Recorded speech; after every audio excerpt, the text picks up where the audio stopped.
Hello! ഉപ്പും മുളകും പുത്തൻ പ്രൊമോ വിശേഷങ്ങളിലേക്ക് എല്ലാ കുട്ടിക്കാർക്കും സ്വാഗതം. അങ്ങനെ നമ്മുടെ പുതിയ പ്രൊമോയില് നമ്മുടെ കേശു പെട്ടെന്നൊരു വലിയ കാട്ടൻ ബാഗൊക്കെ ആയിട്ട് ഇറങ്ങുവാട്ടോ. അപ്പൊ അന്ന് ശരിക്കും പറഞ്ഞാൽ കേശുവിന് ക്ലാസ്സും ഇല്ല. അപ്പൊ നമ്മുടെ ഭവാനി അമ്മമ്മയും നമ്മുടെ ഗൗരി അമ്മായും കൂടി ഇങ്ങനെ പറയുന്നുണ്ട്, "ഇന്ന് നിനക്ക് ക്ലാസ് ഇല്ലല്ലോ, പിന്നെ നീ എങ്ങോട്ടാ? എന്തൊക്കെയോ ചീഞ്ഞ് നാറുന്നുണ്ടല്ലോ" എന്നൊക്കെ പറഞ്ഞ് നമ്മുടെ ഗൗരി അമ്മായി നമ്മുടെ കേശുവിന്റെ ബാഗൊക്കെ പരിശോധിക്കാൻ പോകുന്നുണ്ടേ. പിന്നെ നമ്മുടെ കേശു എന്തൊക്കെയോ പറഞ്ഞ് തടി തപ്പി ബാഗും കൊണ്ട് ഇങ്ങനെ പെട്ടെന്ന് ഇങ്ങോട്ട് എടുത്ത് ഗൗരി അമ്മായിയുടെ കയ്യിൽ നിന്ന് എടുത്ത് ഇങ്ങനെ ഓടി പുറത്തേക്ക് പോകുന്നുണ്ടേ. പിന്നാലെ തന്നെ നമ്മുടെ സിദ്ധുവും ഒരു ബാഗൊക്കെ ആയിട്ട് പോകുന്നുണ്ട്. അപ്പൊ ഇനി ഇവര് രണ്ടുപേരും കൂടി എങ്ങോട്ടാണ് ഈ മുങ്ങുന്നത്, എങ്ങോട്ടാണ് ഈ ഒളിച്ചോട്ടം, അല്ലേ കൂട്ടുകാരെ? അപ്പൊ എല്ലാവരും ഇങ്ങനെ ഭയങ്കര സംശയത്തിൽ നിൽക്കുകയാണ്. അപ്പൊ ലച്ചുവും ഭയങ്കര സംശയിച്ച് നിൽക്കുന്നുണ്ട്, ഈ അളിയന്മാരെന്നാലും ഇത് എവിടെ പോയി എന്നുള്ള രീതിയിലേ.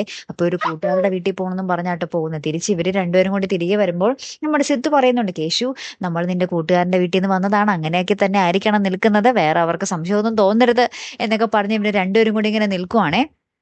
ലാസ്റ്റ് നമ്മുടെ ലച്ചു നമ്മുടെ കേശുവിന്റെ കുത്തിന് പിടിച്ച് ചോദ്യം ചോദിക്കുന്നുണ്ട്. നമ്മുടെ കേശുവിന്റെ ബാഗ് ഇവര് ബലമായിട്ട് പിടിച്ചിങ്ങനെ പരിശോധിക്കുന്നുണ്ട്. അപ്പൊ എന്തായാലും കള്ളി പൊളിയുന്ന ഒരവസ്ഥയാണ് ഏറ്റവും ഒടുവിൽ നമുക്ക് കാണുവാൻ സാധിക്കുന്നത്. ഇനി എവിടെ പോയതായിരിക്കും ഇവര്? നിങ്ങൾക്കൊന്ന് ഗസ് ചെയ്യാൻ പറ്റുമോ? നമുക്ക് നോക്കാം കേട്ടോ. അടുത്തൊരു വീഡിയോ വരുന്നത് വരയ്ക്കും ഗുഡ് ബൈ.